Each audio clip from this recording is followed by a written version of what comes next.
ngasi phongbasi phongsingi maruiba paukhongka charaga mayamda share tawjagi ahanbada Khut-Sem gi laisat Thoklak Indigenous People Association of Kangleipak IPAK Manipur na thadorapa sirol amada COVID-19 laisat ki marakta India da lalon itikte hena miyeng sangbaga loinana Khut-Sem gi pandemic ama Thoklak Phiba masida yelhomi sing mutpa yabagi sangda lamdam asida su laisat asi thokli luraba tanpham masida minister singa loinana executive singna meeting toina tawraga matam lenbagi mawong ama satharakpasi IPAK na pendaba phawi community transmission thoklaba phawba local transmission ni haina asumna thausadabana oiragliba phibam asi uba ngamdriba ruling amadi opposition MLA sing miyam gidamak COVID-19 Lantheng-nabada koksung sinau hairi COVID-19 care center dagi admit tawraba matung numit tarani tara hek subaga COVID-19 test tawdana thadorakpasi Khut-Sem gi man-made COVID-19 pandemic oinaba masakni hiram sida research tawdaba simak laibak thibani doctor singna thoksadaba mayam ama lairi masina anaba singi thawai nungaitanaba masak oheli amaromda doctor singi negligence amadi akiba kadai dagi tholakpano hairabadi substandard oiba quality laitaba equipment sing pibadagini Khut-Sem gi laisat lakhanba si health department doctor government ki administrator sing lenga amadi opposition ani hainasu pauksi sida makatana phungdorakli atopa pawmanum mem hauzik Manipur nong si lepa laitana surakli ba sina Manipur si kari thokaduribano haibasi myam yamna hangninge oiba wang moidi pawamana torel imai wangkhalakle lambi nam thakrei yamna nungaiti myam hauzik thokliba thaudoksingsi haukiba numit kharani asida state asida nong leptana suriba sidagi Manipur gi tampakta sieliba torel singi imai leptana wangkhalakpadagi amadi singning khaiba yabagi phibam lakpadagi relief and disaster management DC singda alert lainaba khankhre alert tokibasiga sanana Imphal Dimapur lambigi lairok sing amasum karong anigi marak Khongnem area da ngasi numidang wairamda yamna sangna lambi namthakre lambi namthakibadu da truck ama amasu JCB ani yaukre asu apandi yaudi hairi senapati dagi kilometer taraga mangarom satlaga leiba maphamda phitcha maga kunrom sangna lambi pulap namthakibadu semjinanaba BRTF na sinduna missionary sing sangsinkhre lambi namthakibadu gi hek mathakta khun tabada khun kaklaga lambi siemagi phibam lakpana lambi phaunaba yanaba semjinbada matam kharadi sanglaba yai haina pawgi likhunsinga phongdorakli amaromda water resources department gi phangba paw amagi matungini Imphal toral meter satreka marfuga tereka point satreka yankhai yauna sienduna warning level gi mathakta sieli aduga iril toral meter satreka humdraga mapan ga point sanipan nambul toral meter satreka marfuga nithoiga point saniga kunga manga Thawal Turel meter satreka humdraga marigi mathak sieli loinana nambol turel gi imaisu wangkhale hairi ngasi ayu kangpokpida nifuga manga yauna nong sukhi aduga nungthildana kuntraga mapan nong sukhi haina department asidagi phangba paw asina phongdokladuna cycle da ayukta taraga manga amasum nungthilda taraga mathoi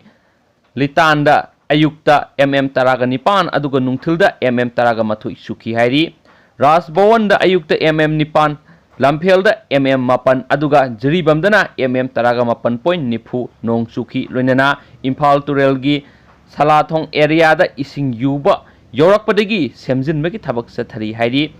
Relief and Disaster Management Department na nong leptana subadagi Turel singi imai wangkhalakpa asidagi ising isaw amadi landslide torakpa yai haiduna DC singda alert lainaba loinana section thorang lokhatnaba khangankre hairi Department asigi State Emergency Operation Center da toll free number 1070 standard helpline hangle amasum 0385 2443441 da su phone tarakpa yagani hairi nakal amaromda Directorate of Environment and Climate Change tagi phangba paw amagi ngasi Tengnopal da samaga taraga teret point nipan Tamenglong 50.2 Senapati 25.9 Kangpokpi 35.8 Susampur 77.4 None 57.8 amasum Bisnupur 28.2 phawba nong sukhi hairi hainasu pauksi asida makhatana phongdorakli COVID-19 na P3B asida saitheng phanglingai marak asida Negorno Karbak ngamkhaida kapnabada miyoi lising manga hena sikre Russian President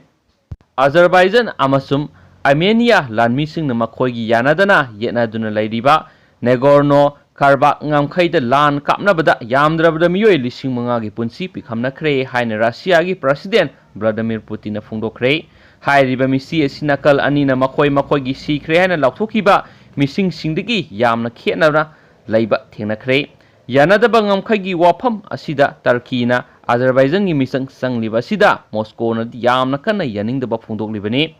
masiga loinana Russia-dagi President Putin-na US-ta yanadriba wafam asi saitananaba wafam khanakibasu laikhrabani yanariba ngamkhai asida misi mina sangka hena hengalakpagi maramdi Armenia amadi Azerbaijan-gi lanmisingna miyoibagi hak khongawnaba amadi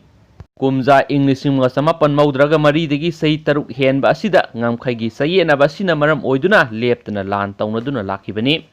Russia amadi Armenia gi military alliance oina lairibani laiba asiga army based Russia gi lanmising su hojik lairibani adumainamak Azerbaijan ga su yamna naknana tatuk tasin taunaduna afaba mari lainaba laiba ama oiribani Lanfam aduna miyoi lising manga hena sienbata natana nakal animakta sokpa panba miyoi lising ani gi mathakta lainari haina Russia gi president na television da pawmising unaba amada phongdokkhre siriba mi masing asida khwaidagi nauna phongkiba laibak ani asigi mi sikibagi masing asi lising ama hena sikhi haina laphukhiba adudagi sang ka hena wangkhalakre September gi kunga taretagi ngasi phawbada thokiba lanfam masida makoina sikre haina claim tawribasi lanmi stani pan go humdraga nipan aduga misamna humdraga teret sire haina laukthokibani Azerbaijan gi maikaidagi di misam humpuga mathoi sibaga lanmi sibagi masing ni sapsana haidu haiba yakidabani tanja asida Russia gi President Putin di Armenia gi Prime Minister Nikon Puninyan amadi Azerbaijan gi President Ilam Aliyapuda nakal anigi lanmi gi oiba misang sangnadana telephone gi khutha khangan khiba laikre haina paw gi mifam aduda phongdorakre hairi sathariba lan asi Russia ga US ga punsinaduna lan gi thaba asi loisinanaba kanna hotnari hairi ngasi nakal animaki oiba lan lepnabagi waror asi US gi Washington da sanaraba yai haina su Putin na phongdokhi Mifam Madura Secretary of State Mike Pompeo amadi laiba ani asigi foreign minister sing yaugani haikibani US Russia amadi France na santigi mifam masida moderator oina saruk yaraba yai hairi hainasu pauksi asina makhatana phongdorakli losilakpo oina angakpa paw amana gambirna laisangda sanglakhrei Kerala gi Kasara Gotta laiba Sri Antapura Temple yamna ngakpa mong sanga sadaba gambir ama laisang adugi purkhi digi kakhalaga sanglakre hairi laisang adugi lai pana baduna phongdorakibada bibiya kauba sanga sadaba gambir asi matam kya laisangi pukri asida lairaklabani ngasi mahakna laisang asida sanglakliba asina ahanba oibana miyamna social media da masing khangdana thagatnaki hairi uhauba miyoi singna phongdorakpa gi matungina laiba pokpa numiki numidang wairamda gambir asi kakhatlaga laisang tamna sanglakpada lai senaba prakashna nangi laifamda satkro haibadagi gambir du amuhana pukri da kumtakhi hairi hainasu pauksisna makhatari and thank you